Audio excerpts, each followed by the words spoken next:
Okay. Find the first term, common difference,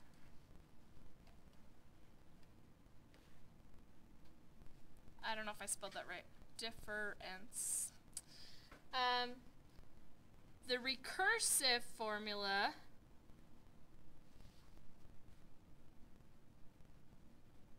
and a formula for the nth term.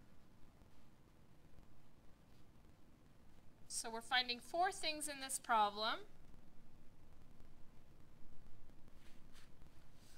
And here's the information they give us. The 8th term is 75, and the 20th term is 39. That's all the information we have to go on, and we have to find all of those things. Okay. Remember, the number of the term is your domain. The actual number is the range. So this is n equals 8, and this means that a sub n equals 75, correct? Isn't that what that means? So if you wanted to relate it more to xy pairs, you could actually call this a pair, like your xy value, sort of. Okay?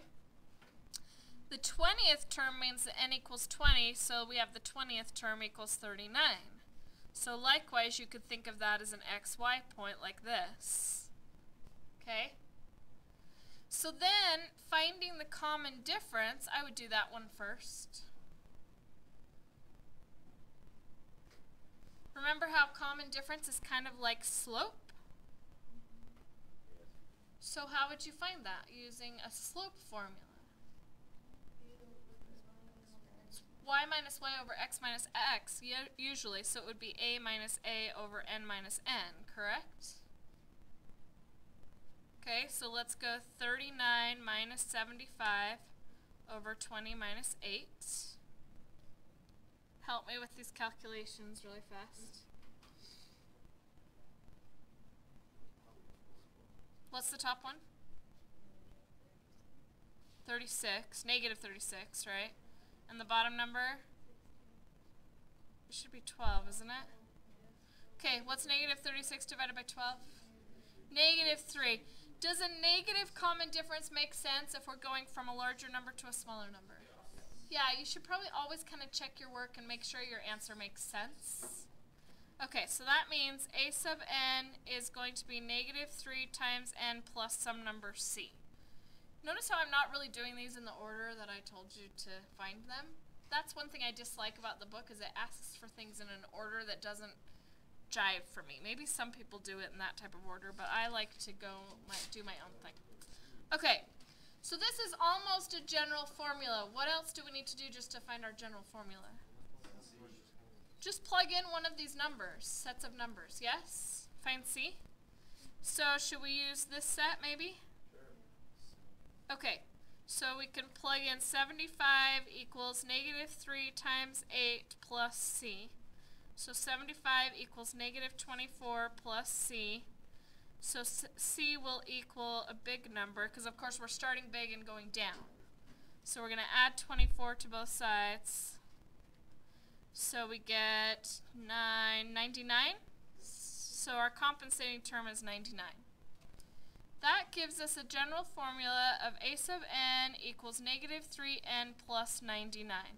Once you know the general formula, it's really easy to find the other stuff that they're asking you for. So we found the common difference, 3.